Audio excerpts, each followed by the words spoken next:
Good morning.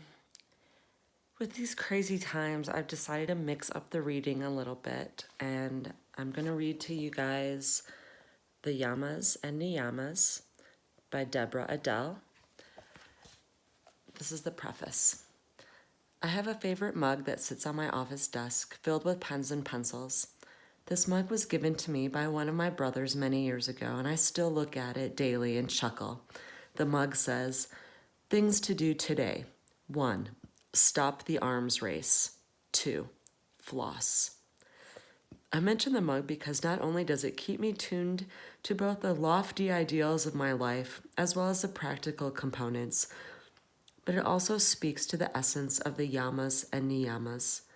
These 10 guidelines sit as both a vision of the possibilities of human existence as well as providing the practical guidance to make skillful, moment to moment choices in our daily lives. We all want to live well. Let's face it, at the end of the day, it's not how much you have or how much you have accomplished that counts. What matters is how well you have participated in your own life, both the ordinary routines and the extraordinary surprises. It's how you feel inside when you lay your head on the pillow. Does a feeling of joy and well-being accompany you to bed? Or does your head touch the pillow with thoughts of anger, bitterness, helplessness, frustration, self-disappointment, or whiny complaints? Being human is a complicated thing. We live within a myriad confusing choices and contradictions. As human beings living among other life forms, we need to navigate our own personal needs within those of the community. As spirit hanging out in a human body, we need to live within the potential of our limitless dreams and our limited physical reality. In the midst of our indecision and confusion, these guidelines are like helping hands moving us deeper into our own authenticity and into a life that is richer and fuller than we could ever imagine, simply because we are living with more skill and awareness. This may sound easy, but it's not. How do we gain mastery over our choices when life seems to toss us around with ups and downs, many demands and many voices telling us what we need and what's wrong with us? How do we gain skill when we find ourselves continuing to do what we promised ourselves we would never do again? How do we gain skill when we just screamed at our child or our parent and now feel lousy? How do we gain skill when we feel stuck in a dead-end job that's sucking us dry? How do we gain skill when we just dug in with a chocolate and now we're beating ourselves up with messages of self-loathing? Gaining the skill to choose our attitude and choose what we think and to choose what we do may be the grandest adventure we can take as a human being. In the film The Last Holiday, Georgia Bird, shocked by discovering she has only 3 weeks to live, decides to make her dream life of possibilities into reality. In an amazing shift of character from a timid woman stuck in her perceived realities of life, she suddenly bursts forth boldly and claims the life she's always wanted for herself. It doesn't need to take a death sentence for us to change. We have the choice to burst forth boldly and claim our lives in this very moment. And yoga's 10 guidelines, the yamas and niyamas, can support that very leap into the life that we seek. Under their guidance, the turbulence and drama that are often a familiar part of our life begin to disappear. The result of a skillfully lived life is nothing less than joy. Not the kind that comes when things are going our way and disappears just as quickly, but the kind that bubbles up from within, the kind of joy that comes from our own sense of mastery in life, that no matter what life brings, we are ready. Maybe there's nothing to figure out ahead of time.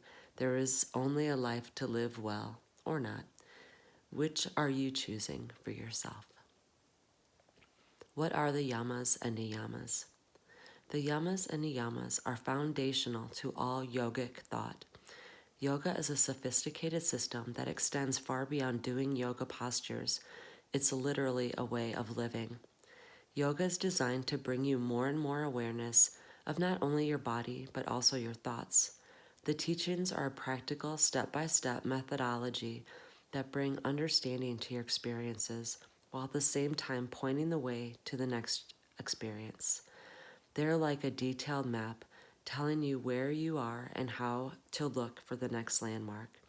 They facilitate taking ownership of your life and directing it towards the fulfillment that you seek. The Yamas and Niyamas may be thought of as guidelines, tenets, ethical disciplines, precepts, or restraints and observances. I often think of them as jewels because they are the rare gems of wisdom that give direction to a well-lived and joyful life. In yogic philosophy, these jewels sit as the first two limbs of the Eightfold Path. The Eightfold Path, or Astanga Yoga, comes from the Yoga Sutras of Panjali.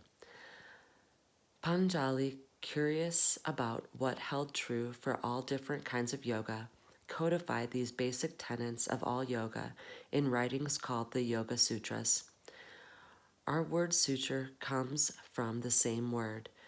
Think of these truths as weaving your life together in much the same way a medical suture could thread your torn body together. The writings of the Yoga Sutras form a basic text for classical yoga.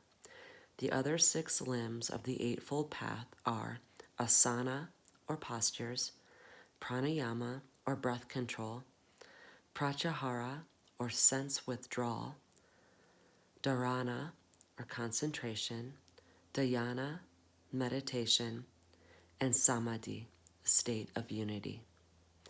The first 5 jewels are referred to as yamas, a Sanskrit word which translates literally into the word restraint and includes nonviolence, truthfulness, non-stealing, non-excess, and non-possessiveness.